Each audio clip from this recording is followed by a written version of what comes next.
कैसी तबीयत है श्वेता की? अब चिंता की कोई ज़रूरत नहीं है। स्टमक से सब जहर निकाल दिया गया है। अब उसकी ज़िंदगी को कोई भी खतरा नहीं है।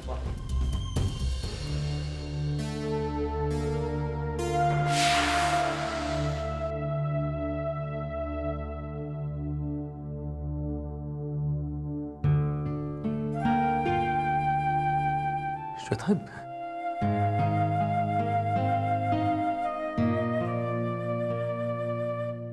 हम अभी आते हैं।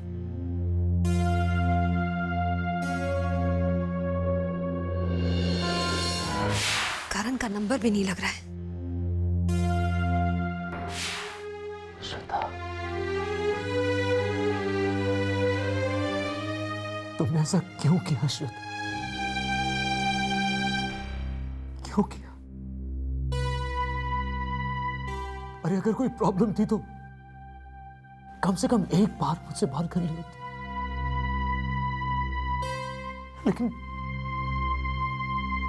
लेकिन इस तरह आत्महत्या करने की कोशिश कर, जहर खा लेना।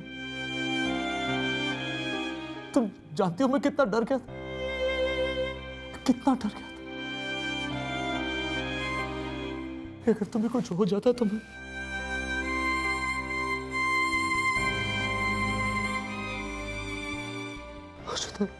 देखो, मुझे तुमसे कोई परेशानी नहीं। हाँ, कभी कभी तो प्लीज मुझे डिवोर्स देने का प्लान बनाया था तुमने अपनी माँ के साथ। क्या कह रही हो श्वेता? तुम यहाँ मेरा हाल या मेरी तबीयत जानने नहीं आए हो, बल्कि ये जानने आए हो कि मैंने पुलिस को क्या बयान दिया। क्या? हाँ, मैंने पुलिस को यही बताया करण कि मेरी आत्महत्या की वजह तुम हो। मुझे डिवोर्स देकर एलिमनी फिक्स करना चाहते हो ना तुम, कि मैं तुम्हारी जिंदगी से हमेशा के लिए अलग हो जाऊं। मुझसे पीछा छुड़ाकर उस उर्वशी भाभी से शादी रचाना चाहते हो ना तुम, और फिर किसी रोड एक्सीडेंट में मुझे मारकर मेरा किस्सा ही खत्म कर दो। मौसी, श्वेता को ये करने की क्या जरूरत थी? पता नहीं अस्पताल में उसका क्या हाल होगा। मुझे लगता है मुझे वहां जाना चाहिए। तू क्यों जाएगी उससे मिलने? हॉस्पिटल में अपनी बेइज्जती करवाने में कुछ बाकी रह गया है क्या? लेकिन मौसी, मैं... अरे जिसको मरना होता है वो मरने का नाटक नहीं करता। बस श्वेता,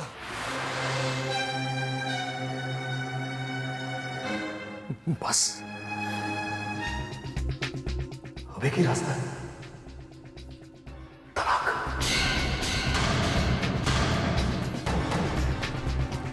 तुम्हारी ये घिनौनी सोच हमें एक छत के नीचे रहने नहीं देगी।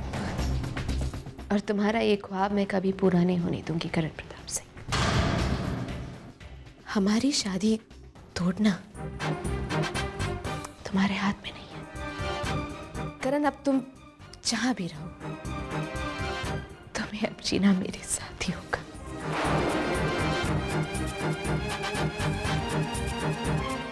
श्वेता,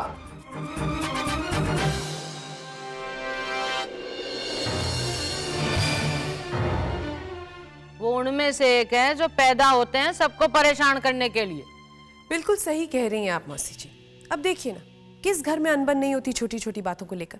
इतनी छोटी सी बात को पकड़ के कोई जहर खा ले, मरने की कोशिश करे। श्वेता ने सचमुच इस बार बहुत बचकानी हरकत की है। मैं तो हमेशा यही प्रार्थना करती हूँ कि इस घर में बस सुख शांति बनी रहे। अगर तुझे इस घर की शांति की इतनी परवाह है तो मुझे क्यों समझा रही है? जाकर श्वेता को समझाना।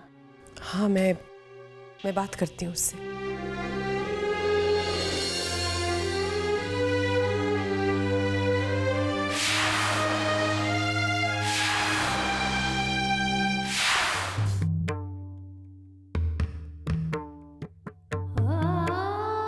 अपना ख्याल रखना।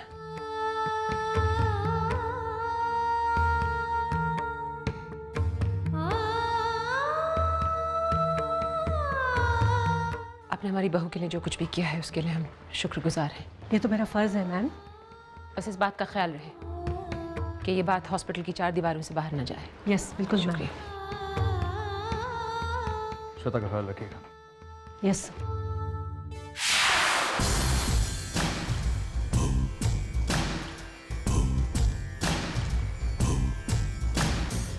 मैम आपकी छोटी बहू के सुसाइड अटेम्प्ट के पीछे क्या रीजन है? आप लोग हटिए प्लीज। मैम जहर खाने की नौबत कैसे आई? मैम बता दीजिए, आपके और आपकी बीवी के बीच में कुछ टेंशन चल रही है? Please please stop this.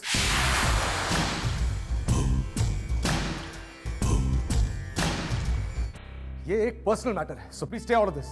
Ma'am आपके और आपकी बहू के बीच में कैसे संबंध है? समझ में नहीं आता मैं क्या कह रहा हूँ।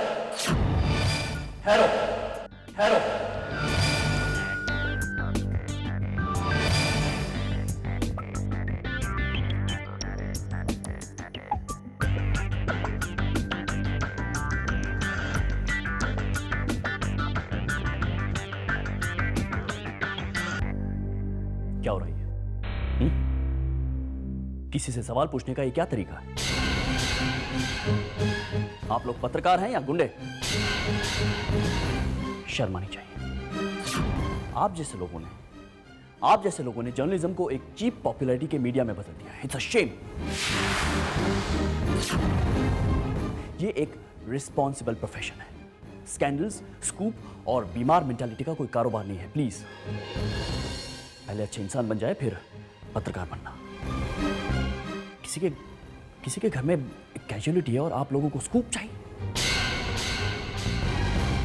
शर्म आनी चाहिए आप लोग।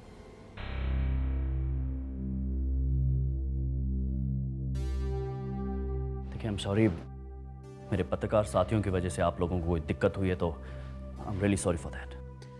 आज मुद्दत के बाद एक ऐसा पत्रकार दिखा है जिसे अपनी जिम्मेदारी का एहसास है, जो अपने पेशे की कदर करना जानते हैं। Thank you ma'am. I am Lakshman, senior reporter, news and views agency. आपसे मिलकर बहुत खुशी हुई। समय लेके मुख्यमंत्री निवास जरूर आइएगा। हम आपके हर सवाल का जवाब खुद देंगे। Thank you ma'am. चलिए।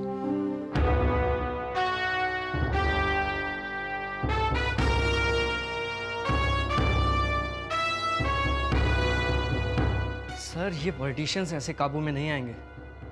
इनको एक्सपोज करने के लिए sting operation is the best option. आप कहें तो मैं अपने लेवल पर सेटिंग कर सकता हूँ। सीएम हाउस में कैमरास लगवा देते हैं, एक से एक स्टोरी मिलेगी हमारे चैनल को। Are you done? मैं येलो जर्नलिज्म में बिलीव नहीं करता हूँ। ये उन पत्रकारों का काम है जो एक ही रात में खूब सारा पैसा और खूब सारा नाम कमाने के चक्कर में होते हैं। And it's a shame. Journalism का मतलब समझते हैं? जर्नलिज्म का मतलब किसी की इज्जत उछालना नहीं, बल्कि सच्चाई की इज्जत बचाना। Get that straight.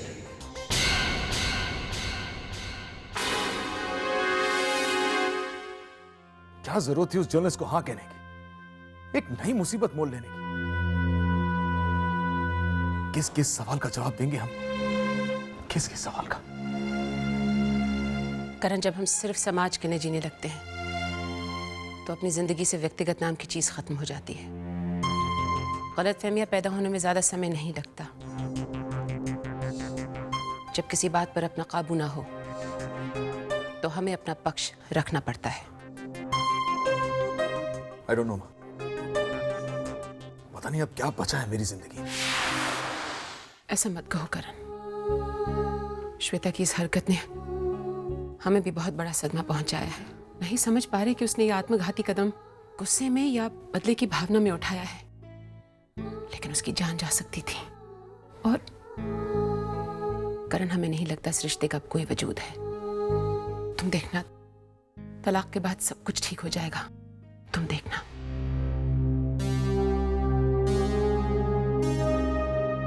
नहीं मां, अब ये तलाक नहीं हो सकता।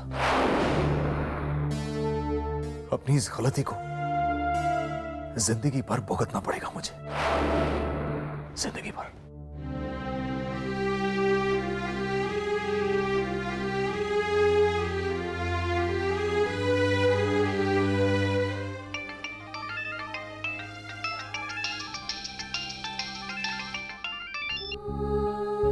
कृतिका, ममा, तुम ठीक हो? सुधांशु कैसे हैं? कब आ रहे हो तुम लोग? ममा आप लोगों की बहुत याद आ रही है। कैसे हैं सब? यहाँ सब ठीक है। तुम यहाँ की चिंता मत करना कृतिका। अपना ख्याल रखना। अच्छा? Mama, hello.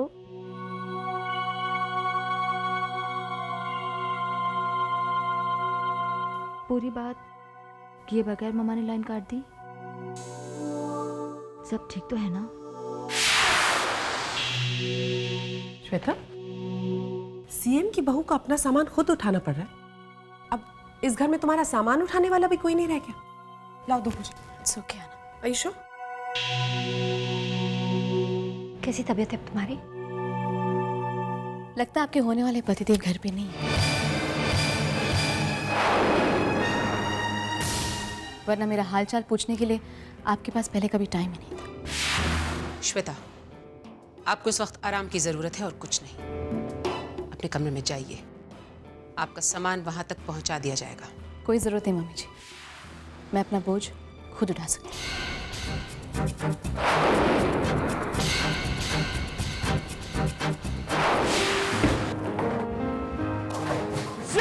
ये कृतिका, इतना अच्छा शॉट था, तुमने देखा ही नहीं? अरे भाई, व्हाट हैपेंड? तुम इतनी चुप क्यों? सुधांशु, वो मम्मा से बात करके ऐसा लग रहा है कि घर में सब कुछ ठीक नहीं है। मम्मा वैसे कभी अपनी परेशानी किसी से शेयर नहीं करती है, लेकिन मुझे ऐसा लग रहा है कि कुछ है।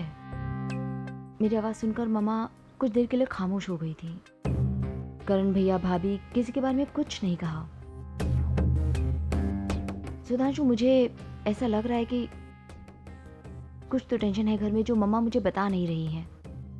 हो सकता है कृतिका, तुम्हारी चिंताएं बेवजह तो नहीं हो सकती, but try not to worry. मुझे भी बहुत बुरा लग रहा है कि हम लोग हनीमून के लिए आए हैं और मैं भी ये सब कैसी सोचे जा बात रही कर रही हूँ। हो कृतिका? हमारा हनीमून इतना इंपॉर्टेंट नहीं है, घर ज्यादा इंपॉर्टेंट है।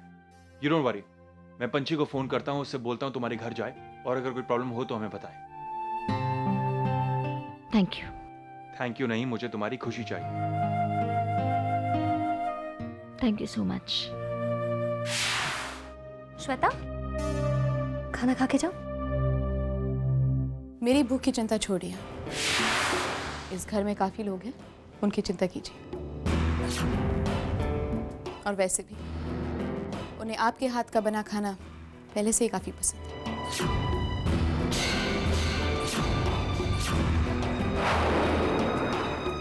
तुम्हें मेरे हाथ का खाना कभी पसंद ही नहीं आया ना करण? शायद उर्वशी भाभी में वो जादू है जो मुझ में नहीं। कुछ नहीं कह सकते, मर्दों की पसंद कब बदल जाए।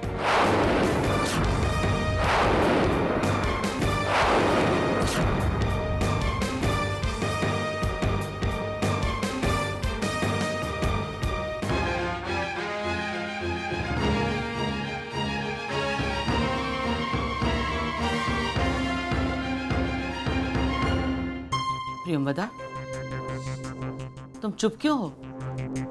जिसका लिहाज चला जाए, जो अदब भूल जाए, जिसकी जबान घर में सबके ऊपर चलने लगे, उसे तो इस घर से धक्का मार के निकाल क्यों नहीं देती?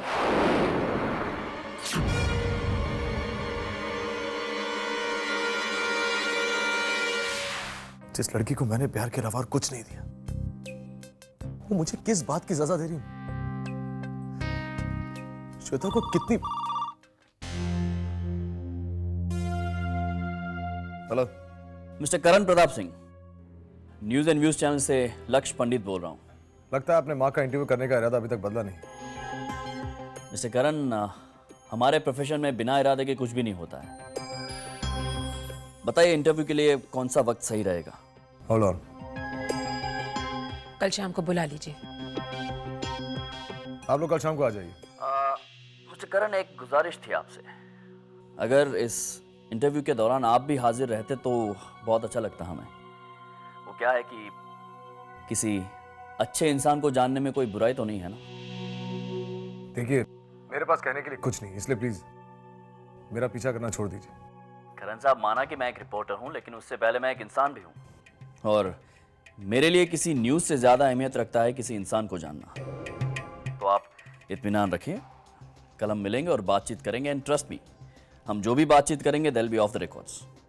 तो उम्मीद करता हूं कि कल आपसे मुलाकात होगी। I'll see you then. You have a good day, sir. Bye. भाई ये पहला जर्नलिस्ट है जो मैं नोचना नहीं चाहता। बाकी पत्रकारों से तो काफी जिम्मेदार लगते हैं। कल खबर होने के बावजूद अपने अखबार में नहीं छपवाई।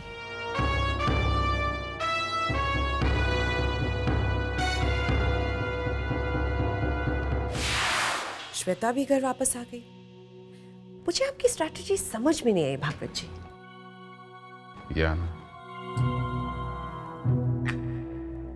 दुश्मन जब हमसे ज्यादा ताकतवर होता है ना, तो सिर्फ एक मोर्चे से काम नहीं चलता। एक साथ कई मोर्चे खोलने पड़ते हैं दुश्मन को शिकस्त देने के लिए। सुना है हमारी बहू, गर्भवती बहू, अपने उस नए पति सुधांशु के साथ हनीमून मना रही है। ये तो अच्छी बात नहीं है।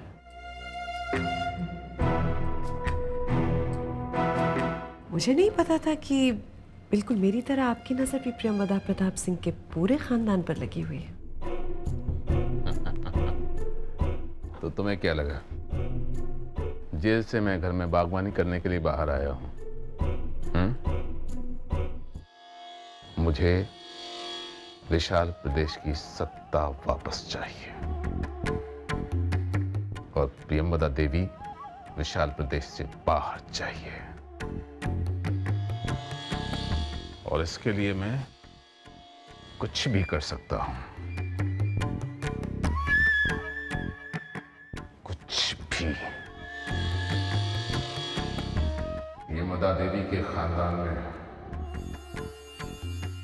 मेरे घर का चिराग जल गए, ये भी तो अच्छी बात नहीं है। बुखारी तो है, तू ठंडे पानी की पट्टियां लगाएगी, थोड़ी देर में सब ठीक हो जाएगा। पर उतर जो नहीं रहा है ना बुखार। अरे किसे बुखार है? और तुम्हारी आंखों को क्या हुआ? इतनी सूजी हुई है, रात को सोई नहीं हो? हाँ, एक्चुअली रोहन को बुखार था कल शाम से, तो इसलिए नींद जरा पूरी नहीं हुई। अरे बच्चा बीमार है और घर में किसी को पता नहीं। तुमने डॉक्टर को बताया कि नहीं? डॉक्टर को तो नहीं, पर इन्हें डॉक्टर की क्या जरूरत है ना? इनके प्यारे देवर जी है ना।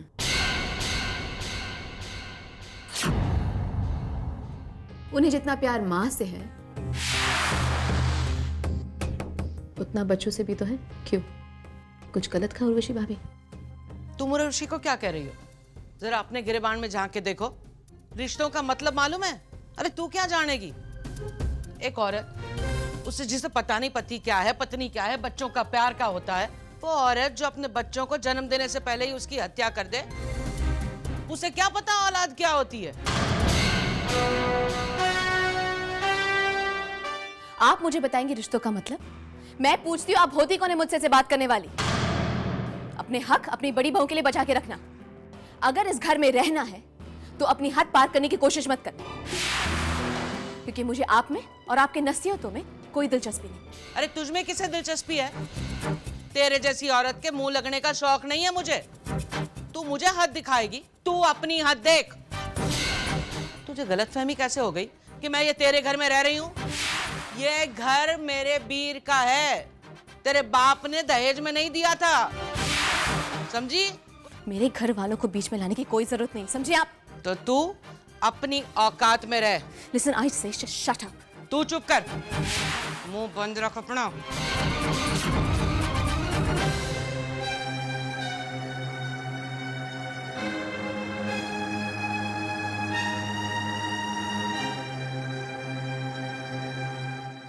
भाभी, भाभी, भाभी, आप रो क्यों रही हैं? बात क्या है? कुछ नहीं कर। भाभी प्लीज बताइए मुझे, श्वेता ने कुछ कहा आपसे? नहीं, श्वेता ने कुछ नहीं कहा। मुझे बताइए भाभी।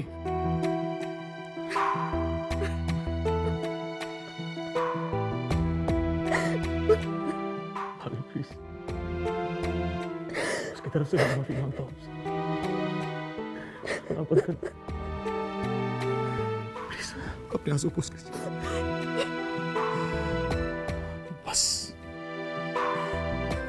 बस अब बहुत हो गया, बहुत हो गया भाभी। किस किसके और कब तक जुल्म बर्दाश्त करती रहेंगी? अब किसके हिस्से के आंसू बहा रही हैं? ये बहुत हो गया भाभी। भाभी, आपकी और मेरी खामोशी का वक्त खत्म हो गया। अब वक्त आ गया जवाब देने का, और हम जवाब देंगे भाभी। मैंने सोच लिया, फैसला कर लिया मैंने। हम आज इसी वक्त ये घर छोड़ के जा रहे हैं, हमेशा हमेशा के लिए।